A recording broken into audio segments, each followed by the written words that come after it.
Oh, okay. So I have with me today Shiloh Thompson. She's a certified naturopath. Shiloh, why don't you say a little more about your journey, how you became a functional medicine practitioner, and what's the passion that drives you to be a naturopath? Oh boy, that's a really long story. uh, just to sum it up, it's kind of generational. So my grandmother was blind. She could see shapes, but she was really blind, and she had a bout of whooping cough when she was 3, I believe. That's why they think she was blind. Anyway, long story short, when I was little, she wouldn't let me out of her sight. So I would have to be very close to her at all times. And she had this meticulous little garden out front, and it was her herbal garden. And she would take me in the garden and she would pick a plant, for example, and she would put it up to her nose and she would say, sage. And she would hand it to me. And then I would take it and smell it, and I would be like, sage. And so I learned to identify herbs through smell. Matter of fact, like we never had cough syrup. We never had anything like that because my grandmother made it. Like that was all normal for me, right? And so that was my background. That's how I was brought up. Years later, my grandmother and mom, we lived on this farm, and my mom used to treat some of the farmers around, and my grandmother still made medicine. And I was getting at the age to where I thought, I need a career. I'm like 20 something years old. I have a child. Like, I need a career. So I ended up going into interpreting, sign language interpreting, and I specialized in medicine. And at that time, I remember looking back on my mom and grandma and thinking, that's not medicine. I'm into real medicine. Right. And so my mom was warning me. Years later, I got pregnant with my third child, and my mom was warning me not to vaccinate, like slow down. There's a lot of controversy about this, just slow down. And I'm like, yeah, yeah, like I'm into real medicine, mom. Like this is it, right? So meanwhile, my daughter was born, and we held off the first 2 months for any vaccines. I don't know if you know, but the first 12 hours, they typically get a vitamin K and a Hep B shot, right? First 12 hours. Well, we always hold off. My mom always said, let the baby breathe. So the first 2 months I brought her in, and then she got all of her vaccines, and then our whole world turned upside down. Like we didn't know it was the vaccines, of course, right? But by 2 months, she turned colicky and screamed all the time. By 4 months, we were having febrile seizures. The next visit, we're having chronic ear infections, respiratory infections. My kid lived on antibiotics for the first year of her life. And for some reason, my mom's like, warning me that too much is going on with her, and I'm ignoring my mom. But at the same time, I'm interpreting in the medical field, and I'm seeing my clients get really sick instead of better. So I've had enough time now to really gauge. You get repeat clients, and I've had enough time at this point to really gauge what's going on. And I was still in denial, but this train wreck was happening in my head. And I'm saying, what about their diet? What about their lifestyle? What about their stress? What about this? What about this? None of these questions were being asked. And I know they weren't being asked because I was the one between the doctor and the nurse and the patient. I'm the one interpreting everything. And all these things are screaming in my head that I was taught as I was growing up, but the doctor's not addressing any of this. And I know these deaf people, their deep dark secrets because they're telling me in the waiting room, but I can't say anything. I'm like under lock and key. I can only faithfully interpret. And so that's how the journey actually began. Like it was a train wreck in my life. And at that point, like I couldn't continue doing what I was doing. And I'm still an interpreter now, but just different, totally different way. And so I kind of dropped everything at that point and fast tracked my education. And Amanda Plevel, she was a naturopath at that time, and she's the one. Like my daughter ended up at 14 months. She ended up disconnecting completely, and you know, I brought her to the doctors and I'm like panicking because my daughter won't nurse. She won't engage with me. She's, you know, she's rocking, she's lining things up. She's not right.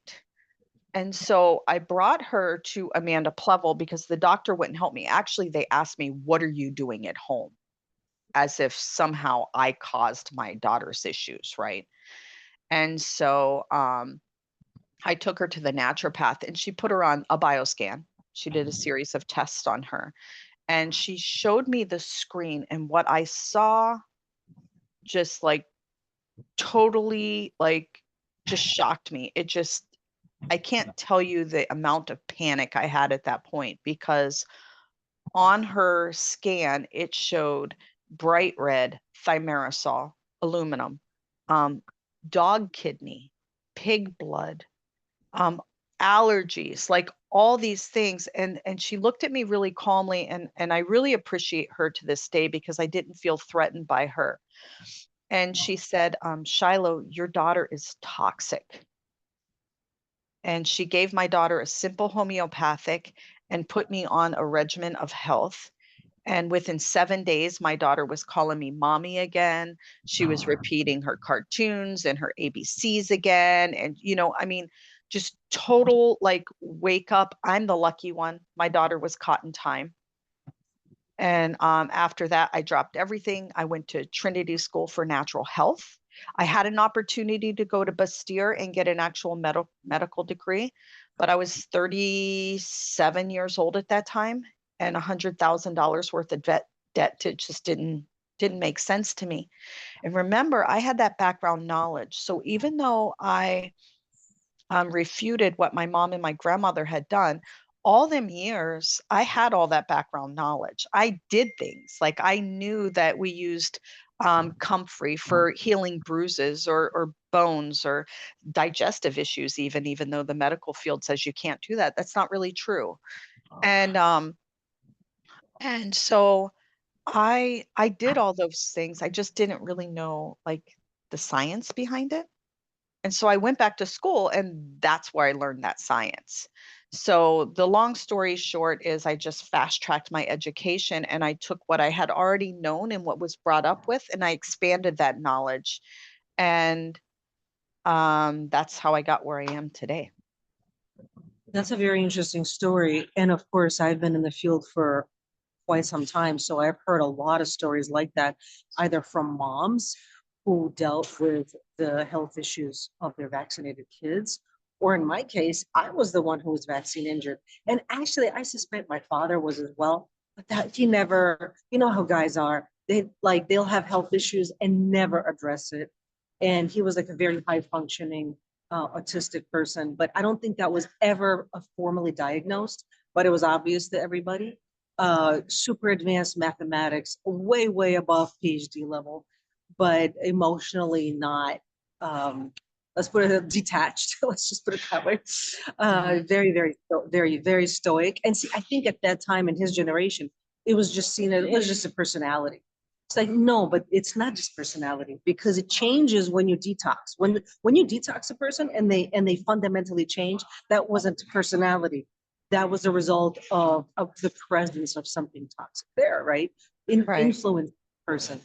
And but we only, you know, after all the painful lessons, we now in our generation are learning this. And but at that time, I don't think they really understood it. They didn't even things like learning disabilities, they didn't really understand. Even traumatic brain injury, they didn't really understand it at that time. Correct. You know, and I suspect it's because there was once a time when things were more enlightened and people had a more of a spiritual understanding of things, and that was lost. And once it was lost, people fell into kind of superstition.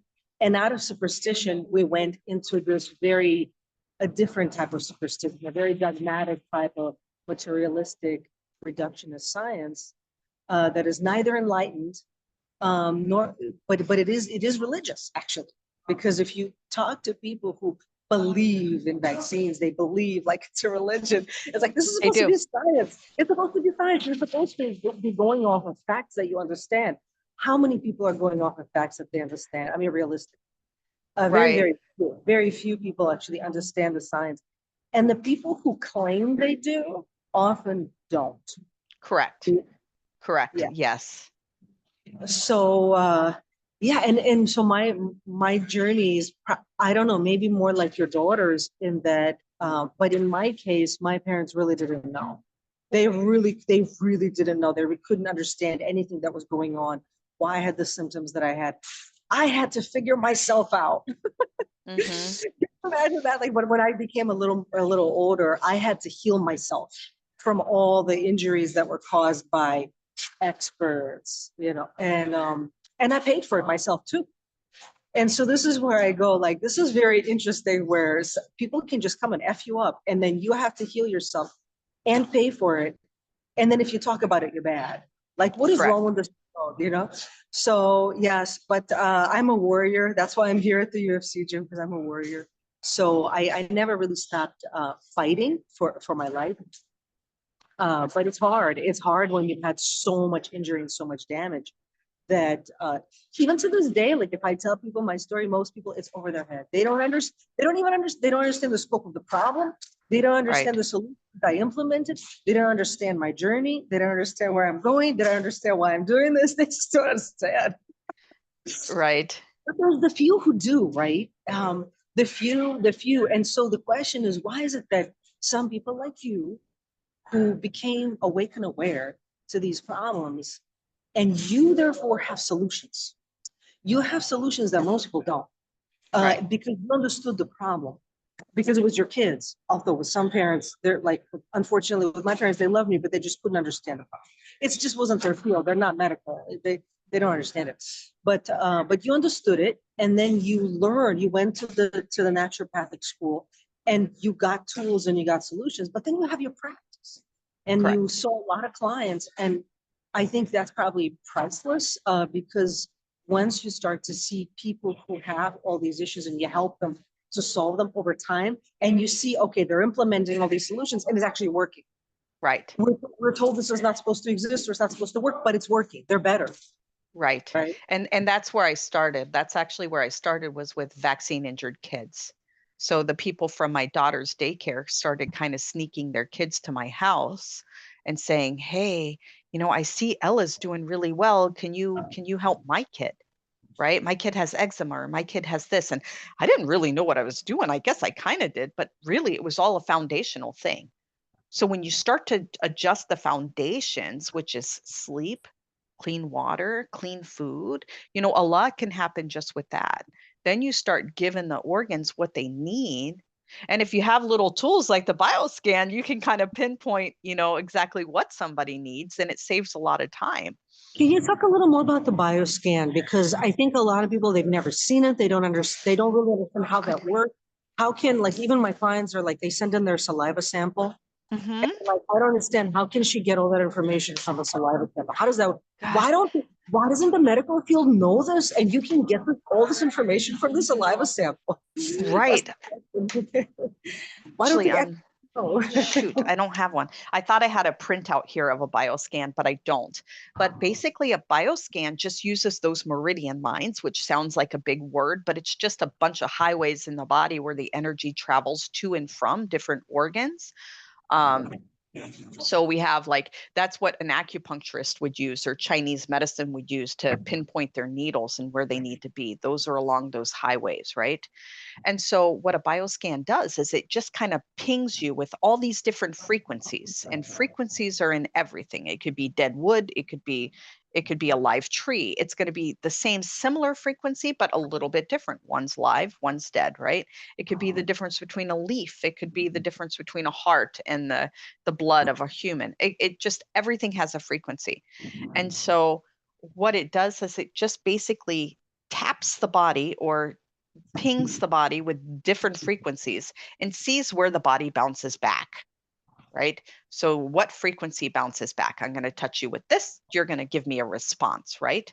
So for example, allergies is a great way to explain that, or sensitivity. So if I ping somebody with milk, their body is going to ping back to me whether they are inflamed by milk or sensitive to milk, or if milk's fine, it just doesn't bother them. A heart, I can ping them with a different part of the heart, and it's going to ping back whether that heart is in balance, or if it's inflamed, or if it's chronically weak. And so it doesn't diagnose. However, it gives me a framework to look at and to see what type of things, environmental factors, as well as the health of the person, the general health of the person, and the different organs and systems of the body. And it's going to give me an idea of what that looks like as a whole, what things environmentally are affecting it, and where can we help support it. That's really it. It's really basic. It's just a lot of information. And so what do you as a practitioner do with the bioscan? So I would like, how does it work? Like, what do I do, or how do I read it? Well, yeah, how do you use the information to then help the person improve their health? Perfect. So I will look at those imbalances. Where does it show me the highs and lows? And I look at the top 3 highs and the top 3 lows, and we always begin with that. And then we start to work on supporting or eliminating, depending on what the issue is, to help support those body functions. Once those body functions are in balance, then we can look at other things. But typically, if you take care of those main issues, and you adjust some of that foundational work that we talked about, sleep, sunshine, clean water, clean food, all of those other little imbalances tend to find their way back to balance. Yes, that's a very important point. And that's something, so before I started to work with you, I trained in a lot of energy medicine and shamanic energy medicine. I studied religion, spiritualities from all over the world.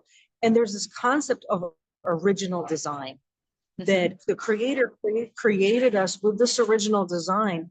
And when given the opportunity, humans revert to the original design. Something or somebody like trauma can happen and mess with it, break it, distort it, whatever. But as soon as we're given the opportunity, usually it's not just time that does it. Usually there's consciousness involved, but it will revert back to the original design. Why is that important?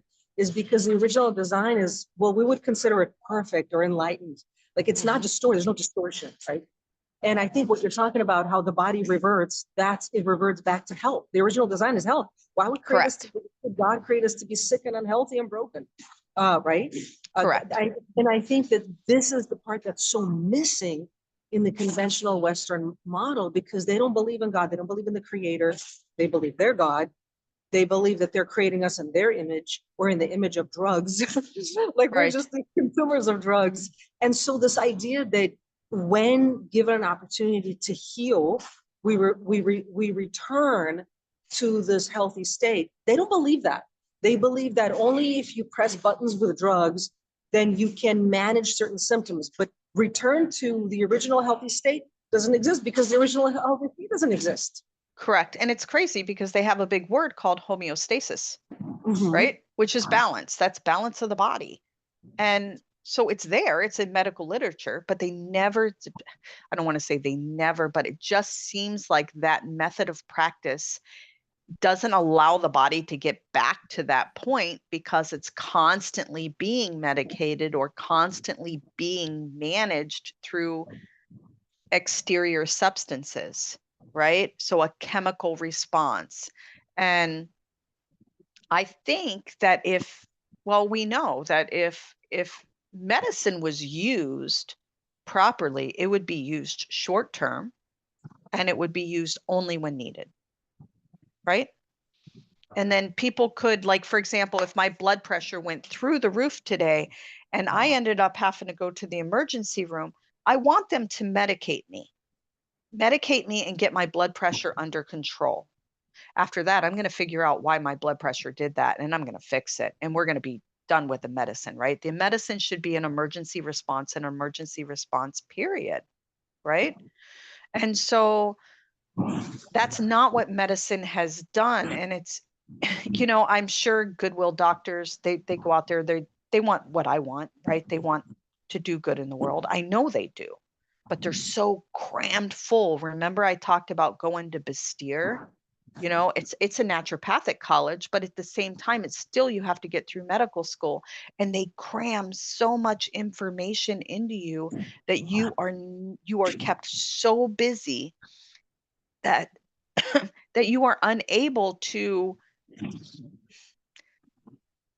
research on your own. You just don't have that kind of time. And for me, I had a full family. It was a blended family, which just, you know, made it more complex.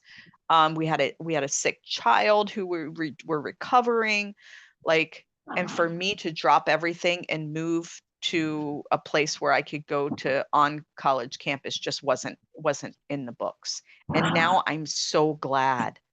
I remember when I first opened my practice, and I used to apologize to people because I didn't have a big certificate or diploma on my wall saying that I graduated medical school. I felt like I was less than. And now, especially, it's kind of funny because of all the news stuff about all this DEI and all this stuff that happened with Harvard, and like these professors, these deans, they were fake. And they have the most recognized, you know, diplomas in the whole world. And I'm like, that diploma didn't mean much. And then, Well, absolutely. And going down that rabbit hole, I've had, so in the past, when I saw a lot of clients who had what's called SRA, satanic ritual abuse, I didn't see a tremendous amount of them, but I saw a few. What's really interesting is they came from very well-established families. These people were not homeless losers. They came from families where their parents were chairs of universities. They were high-level individuals, and these were the children of these people who were tortured in these satanic cults, and they just wanted out. They just wanted out, or they were politically, these were political cults. And some people were able to get out, some people were not. A lot of it is mentally getting out. Because if you've been through a lot of torture, it's hard to mentally get out. But these high-level individuals, they were usually with all sorts of medals, certifications, degrees, and this and that. And they were practicing satanic rituals as a regular thing. that is crazy. Yeah, that is crazy. A lot of people don't realize that. But when you've been down all the rabbit holes I've been down, 'cause I'm a very curious person. I used to work with all kinds of people. It's just kind of how I am. I'm very, very curious, and I like to help all kinds of people. I was never shy about getting my hands dirty in terms of symbolically speaking, in terms of helping all kinds of, like a lot of other practitioners, they don't want to deal with anyone too difficult. I'm like, give me the most difficult. Give me a challenge. I want the challenge, you know? Right. I actually like to solve problems. I like to help people. I actually like people. I think this is the thing. There's a lot of people, they just say they want to help. They don't really like people that much. You know, they're kind of going through the motions. But if you genuinely love humans, you're going to want to help them. So, yeah, a lot of these degrees, but at the same time, there are also sincere doctors, right? There's sincere doctors and sincere practitioners. They went into the field because they wanted to help, and some of them got very disillusioned, especially like during the whole COVID. We saw that they exited the field, the medical field, entirely. I don't know what they're doing now, but they're not practicing nursing or medicine anymore. A lot of them, I think, are going in the holistic direction, but it's an uphill battle. But I hope that this field will grow because it has lots of room to grow. There's a lot of people who don't really know enough about it.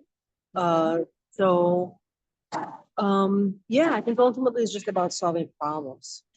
Right. Being able to genuinely solve problems, right? If somebody's in pain, they Yes. just want someone to make their pain go away. They ultimately don't really care what's the letters after your name are. If you can help solve their problem, they're happy, right?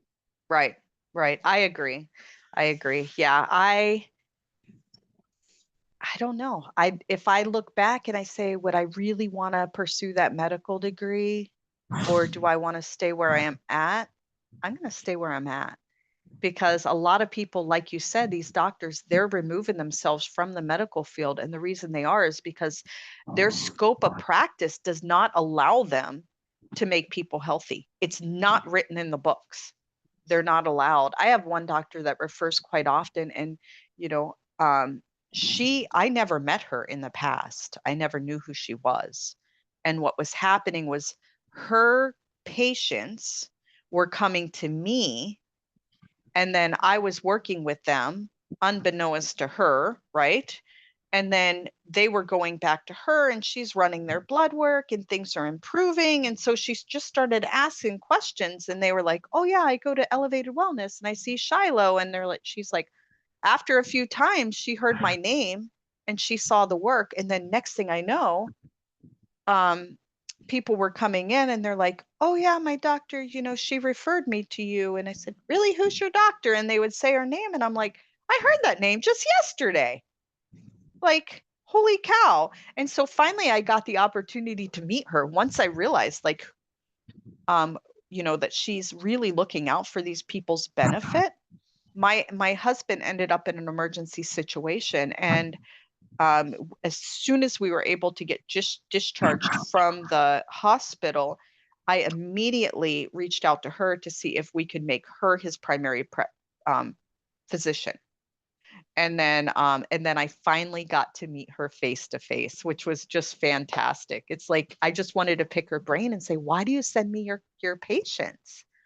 You know, and her thing is, my scope of practice does not allow me to actually deal with hormonal issues, for example, without the use of medication or hormones. So you're able to give them dong quai, or you're able to, you know, treat them with herbs or homeopathics. I can't do that. So I send them to you. So it's just kind of neat. It is really neat. And I think that another thing that I just thought of is that in other cultures, like in India or in more traditional cultures, they understand a lot more of this homeopathic stuff. So I think a lot of Americans, for example, they think that the holistic stuff is just outdated. It doesn't work anymore. That the reason it's not as popular is because it must not work that well.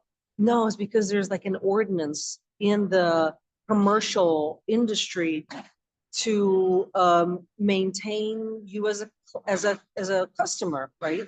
And I think it's this Chinese proverb that says that it's the more enlightened doctor that prevents illness, and the lesser doctor that will treat the acute illness. Yes, we got to treat the acute stuff, but it's like, well, why wasn't it prevented? Where was the doctor? Why didn't, why, if the doctor is such Right. an expert in his own life, why wasn't it prevented?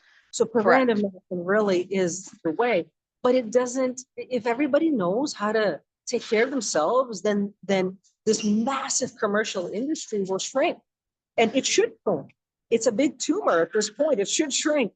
But then certain people aren't going to have the gravy train, and that's really why. So it's not because the science is so enlightened. It's because too many people have been led to believe that they must depend on it. It's a dependency that's been created. And in certain other cultures that are more traditional, I think that dependency is not.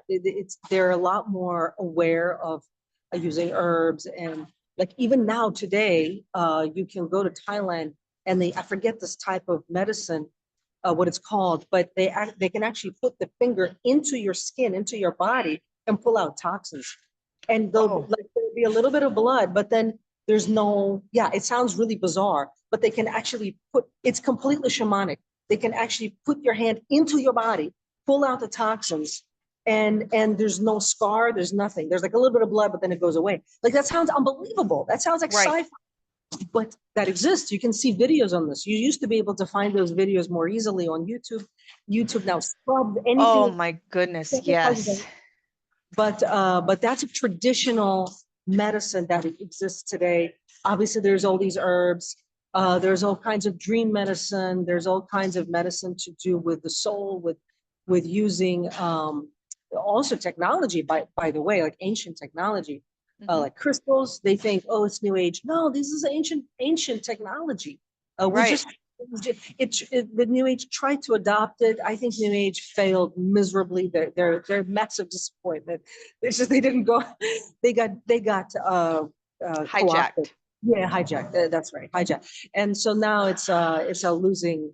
You know, it's not going anywhere. It's not progressing. It's not really producing any new knowledge. It's just vampirizing what's there, unfortunately. Right. Oh, I was talking about those Satanists, right? I'll just mention this really quick. But there was this guy named Mark Passio. He was a priest in the Church of Satan, an actual priest in the Church of Satan. He then defected out of that church because he didn't initially realize what they were about. He just thought that it was about developing the self. And he came from a very like collectivist type of religion, and he wanted to develop the self. So he went into Satanism because he thought it was about like empowerment, right? Male empowerment. And after a while, they sort of clued him in that no, actually, you want to destroy the world. He's like, oh shoot, that's not what I thought you were about.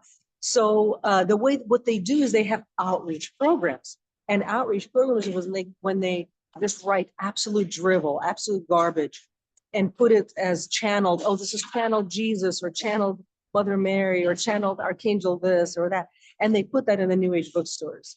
And they send out these con artists deliberately to divert people who are sincerely seeking away from ever finding the truth.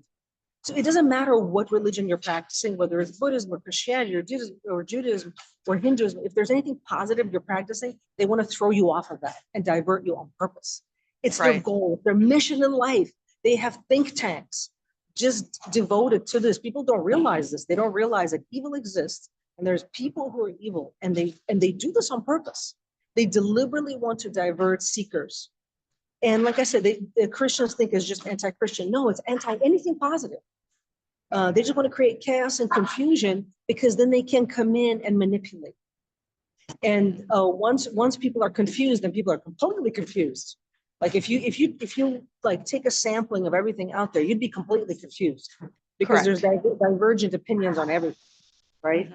Talk about medicine, right? Why are people so confused about medicine? Because there's so many different schools of thought, and some of them disagree. And in the end, you have to make your own decision. Well, when you're so busy, we see people are so busy in every field. That's like the nature of the matrix.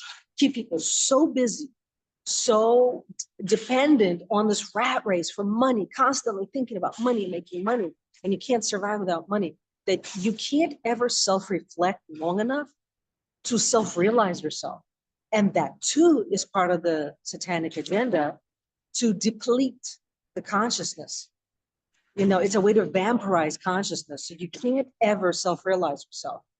And again, realize that, then it doesn't work anymore. But people don't realize that. They're in the rat race. They think it's real. Right. And I think we've all kind of got caught up in that at times. But watching COVID hit, that was really like the eye opener of how far gone we as a society, as a world, actually are. How like we are so distracted and so crazy busy on this high adrenaline rush, right? Of called life, that the way to control us is to completely like immerse us in fear, right? And then that is a strong enough pull to make us divert our attention and to just totally be afraid of everything. So if they would have came in and been like, okay, listen, we got this virus that escaped a lab and we all know it escaped the lab, and they were just really forthright and truthful, and this is how we're going to take care of our families, things would have been very different. But instead they had to scare us, and they're doing it again. I don't know if you know, but we're heading for another lockdown, compliments of the WHO or the WHO, whatever you want to call them. And it's just such bogus. And so I think my goal now, I still see clients and I still see, patients, but I think my goal now is to really educate moms. Moms are the ones who are going to save our country. And I really think that just that, back to home, what my grandmother knew, what my mom knew, and teaching that to people, I think that is really that is the shift I feel like I'm headed towards in my career now. And because that's where it's at. If the moms don't know, they don't know how to treat a fever. They don't know, they're so afraid. They're just dumping toxic Tylenol down these kids' throats. And they don't know it's bubblegum flavor, so it's safe, right? So I think that's my new goal, is to say, hey, how can we take care of this? What would your grandmother have done, right? Had she the knowledge, or have you, what can you do with this little bit of knowledge? And I know, like you talked about the censorship on YouTube, I'm really afraid of that. There's a lot of censorship. Um, there's other media out there. There's Rumble, there's Twitch, there's other stuff, but I just don't know enough about it. But I'm hoping that information, I always say, if you really want me to do this work, lead me. Absolutely. Me too. Yeah, I'm Yeah. praying all the time. But you just got to be on all of them. And, maybe one platform censors a video, but another one doesn't. Right. But even with this, it's not enough, because the internet can just shadow ban you. They can just hide you. You got to be out there. You got to be physically in front of people, having conversations, as challenging as it is, but that's where it's at. And the art of conversation is a little bit lost because of political correctness. People are so afraid to say anything. And to be quite frank, I don't want it to sound harsh, but a lot of people don't know how to think. The Right. only way you can have conversations is if you can have have thoughts and then articulate those thoughts. And then when you have a response, actually reflect on that response with a new insight. This idea of having a new insight based on a conversation. Like some people never have insights. They just Right. regurgitate. They gargle with sewage. They regurgitate whatever garbage got dished out at them. And there's no insight ever. There's no learning happening. Right. So, Right. but the learning has to happen. Otherwise, we don't evolve. And the only way we can facilitate learning is through conversations. Honest conversations, I want to say kind conversations. I'm not about being brutally honest. I don't want to beat people over the head with anything. That's not what I'm about. But just Right. being out there and presenting ideas, planting seeds sometimes. Sometimes those seeds take a long time to germinate. But somebody's got to be going around planting seeds. You know what I mean? Somebody planted seeds in your mind. I'm sure when you were like your grandmother with the herbs, right? If she wasn't there, if you never had a garden, if you lived in a big city and no one did that, then maybe when your daughter got sick, you wouldn't have remembered. Oh yeah, but what about the plants? Maybe they Right. I would have been waiting for a diagnosis. I Yeah. know. I see it in so many parents, in my own family members. And I try to warn them, and they're just so blind. And they're like, well, as soon as we get a diagnosis, then we can start the autism program. And I'm like, that's not going to heal your child. You have such a short window. What are you doing? And it's the same ADHD. I had this discussion because my ADHD is totally out of control all the time. I have so many irons and so many fires, and I take all my omegas and I eat really healthy and I do my fish, but yet I still have ADHD.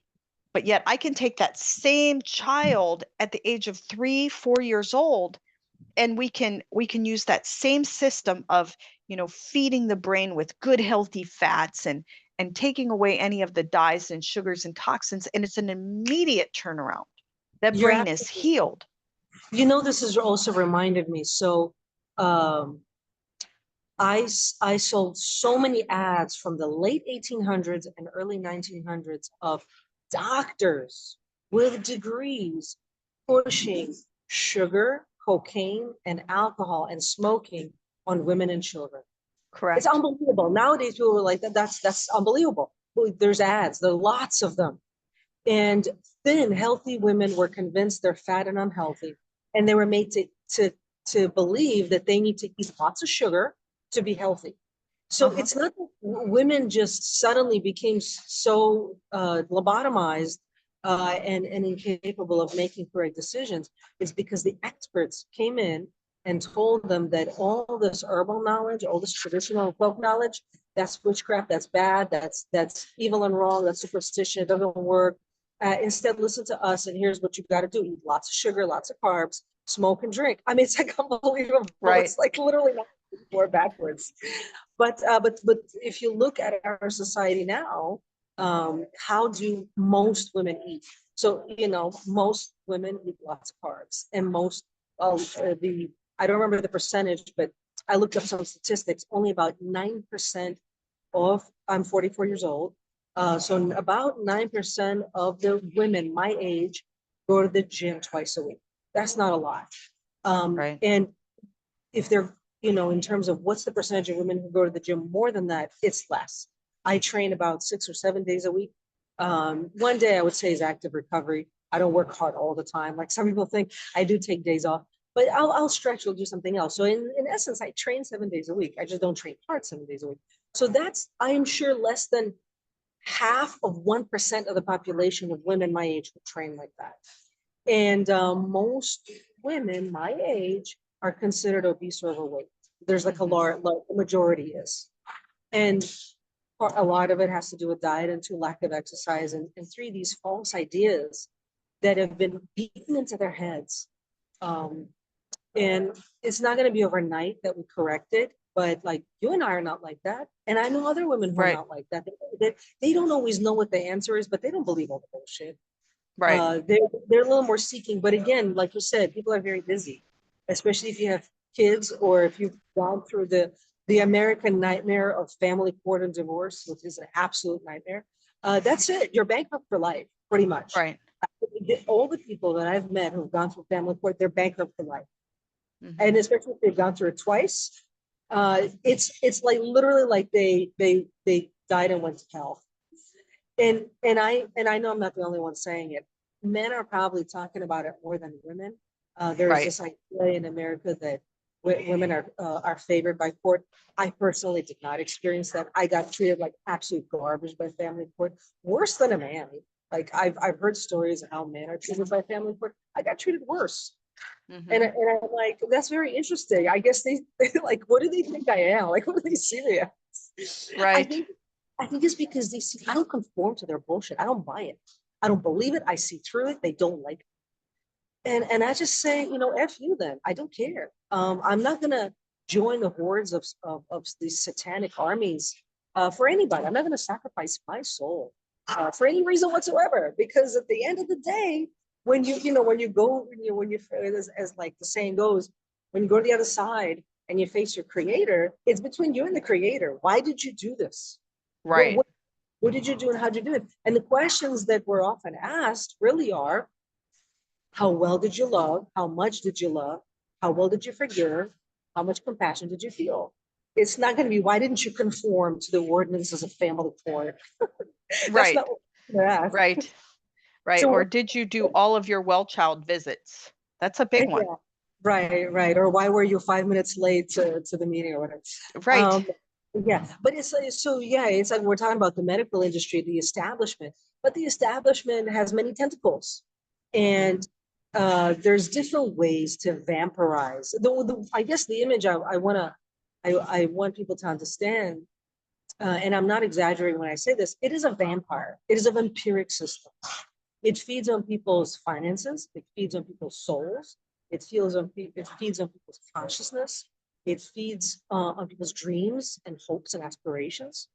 And the medical system through pharmaceuticals is just one way to deplete health. But Correct. family court is another way. The rat race is another way. The constantly being sleep deprived is another way. I think in the Bible it talks about how at the end of time, at the end of days, people will lose heart. They literally said that people will become loveless. They will not be love anymore. They will not have love in their hearts anymore. Their hearts will grow cold. And look around. Right. That's what I was gonna say. Oh my gosh. Yeah, that's what we see. Yeah, my generation, Gen X, is pathologically apathetic. They don't care about anything. It's like it's like they're zombied out because in my generation, if I understand correctly, they were hit the hardest with abortion and they were hit the hardest with drugs. Prior to that, there was a big push on drugs, but my generation, like when I went to high school, drugs were everywhere and everybody was doing drugs. Even good kids were doing drugs. Yep. Kids that were doing well in school, kids from good families, kids who were in sports, they were also doing drugs. I was the only one not doing drugs because I'm just so anti trends. I don't like being put into a trend. I always want to make my own mind about everything. And I just knew that this is bad. I just knew it. I'm intuitive. I was born intuitive and psychic. I knew it's bad. There's no way that anyone could get me to do something if I know it's bad. Just no way. Just no way. So I make my own mistakes. That's I do sometimes bad things, but like they're innocent mistakes. Like I don't realize it's bad. So I have lots of my own learning experiences. But I knew already Because, and so how I knew, one, they come from the street. How do you know that some mafia in Mexico didn't create this drug and is gonna like fry your brain? To me, that was so obvious. How can you be taking all these chemicals that you don't even know what lab they were created and who created them for what purpose? And these kids were just gobbling all that shit up. It was unbelievable. I'm like, you people are so stupid. I say Right. like, but I didn't realize the reckoning, how bad the reckoning would be. That the cost to this country and the health of this country and the cognitive abilities of this, the IQ level of this country dropped as a result of so much use of both recreational and pharmaceutical drugs and massive abortion. Because I think the kids that were aborted, they were the enlightened kids. They were like the enlightened souls trying to come through to save this planet. Oh, You wow. know, yeah. Yeah. I think that's really what happened. It was the dark forces trying to take out enlightened souls trying to come in to help. And there's just less of them, less help as a result. Right. So because there's Dolores Cannon, whose work I really respect. She talked about the 3 waves of volunteers. And I know I believe I'm in the second wave. You were probably in the first or second wave, maybe the first, you're a little bit older. But these were the enlightened souls coming from other planets who heard the call from Earth that Earth is in trouble, basically that World War III could happen, and enlightened souls were asked to come in to help prevent World War III. And when the call went out, it almost didn't matter because the souls coming in, they didn't need the lessons here. So like there's this idea that Earth is a school and you come here to learn lessons. But these enlightened souls are not coming here to learn these particular lessons. It's like a 12th grader coming into first grade. They don't need that lesson. They did it and they're done with it, but they're coming in to help. They're coming in like tutors. So it didn't matter to a lot of these enlightened souls what bodies to take. So sometimes people ask, well, why would somebody take a severely autistic body or severe Down syndrome or in a very abusive family? Because to that enlightened souls, they just needed to be here. They just figured, I'll just get there and I'll find a way to do my work. I'll find a way to do my spiritual work. They didn't really care so much what body they would get. And some of these bodies were really, not great. And that's why you have all the severe autism and all this stuff. So from like a spiritual perspective, you can see how they're doing their spiritual work here anyway, because they're inspiring other people to think, to question, to feel love and compassion and understanding. Whereas how often you're a female, right? There's this idea of female sociosexual hierarchy, and there's so much jealousy, so much envy. As soon as you're better, someone thinks you're better than them, they hate it. All they feel is hate and envy and rage. They don't feel love and compassion. But when they see an autistic Down syndrome child being able to do something creative, they feel so much love and empathy and compassion. Correct. From a higher perspective, all these enlightened souls coming in, taking on these really difficult experiences, that's actually causing the entirety of the consciousness of the world to grow and expand. And that can prevent World War III. Right. So, but by this mass abortion that my generation was hit by, a lot of these enlightened souls couldn't be born. And we're not exactly in World War III, but we're not exactly free of it either. We're like tiptoeing towards it. And there's efforts from the dark forces to still push us into World War III. And there is effort from the light forces to prevent it. And it's a tug of war. Right. Yep. Exactly. Wow. Well, you have gave me some homework because I got some work to do. I've heard of Dolores Cannon and I have heard about the 3 waves of volunteers, but I want to go back and relook at that. I think that would be interesting just to work. Do you know how she worked? I'll just tell you briefly. So she started out, she was married to a military guy who got really interested in hypnosis. I think just to help heal, a lot of military folks, they have PTSD and trauma. So they have to heal that. And a lot of conventional methods don't really work on that, but hypnosis can work. So he got really into hypnosis and he accidentally discovered past life regression. he was doing some work on somebody and that person went into a past life and remembered a past life because he gave her husband gave the command, go to the origin of this trauma, and the person went into a past life to heal and healed it successfully. And to make a long story short, she got into then past life regression, and all of her books are basically all the different clients that she saw who would spontaneously go into various past life regressions Oh, and wow. deliver very accurate, interesting information, historically accurate. Like one of the books is someone, apparently this woman with like, who had 7 kids, apparently was a student of Nostradamus in a past life. So she started to channel all of this information that of how to actually accurately interpret Nostradamus's quatrains. I was never much into prophecy. I'm more into being here and now. But it's still very, very. Once I understood why he wrote it in a cryptic way, because there was the church, the Inquisition breathing down his neck, he had to make it cryptic. I'm like, well, codes I like. I'm into code. So he coded it. He coded wisdom in there, and then it got decoded by this woman in modern times because she was a student of Nostradamus. Like, this is really interesting stuff. Plus all this other stuff regarding soul evolution, why souls evolve a certain way, the volunteers of souls who came here to help, why the help was needed, what kind of help are we providing, are we successful? And just a lot about the nature of how the soul evolves, how the soul learns. And this is, I think, what people struggle with the most, because people get stuck in loops. And that's the nature of the matrix. People are stuck in a loop. They can't get out. They don't know a way out. They keep repeating the same thing over and over without ever learning a lesson, without ever having an insight. And so why her books are so useful is because they can show you how you can get out of those loops, how you can spontaneously create learning and insight. And without that, there's just no way to evolve. And everyone has to do it. There's no way out of it. Right. Yeah, it just keeps coming back if you don't. Yeah, it just keeps, exactly. You just keep recreating the same horrible scenarios. Like, why is God doing this to me? But it's not God. It's patterns that have formed over other lives, over many lives. You know? Well, fantastic. Thank you so much. Oh yeah, you're welcome. Yeah, I appreciated this conversation a lot. I hope we have many more, and I hope our viewers appreciate it.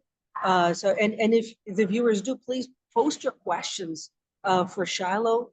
She's a naturopath, so she can answer all kinds of questions regarding physical health. I'm a holistic health and fitness coach. I can answer questions regarding physical fitness. I'm also a shamanic energy medicine practitioner, so I can answer questions about more of the spiritual side of things. And even if you don't know whether we can answer a question or not, just post it in the comments. And if we can answer, we will. Yeah, and subscribe and like and share it, because that's the only way. We don't advertise at all. It's all word of mouth. So if you appreciated this, share it. Arriale, thank you so much. You have yourself a fantastic day. Thank you so much. And I'll see you next Tuesday. Okay, take care. Bye-bye. Okay, bye.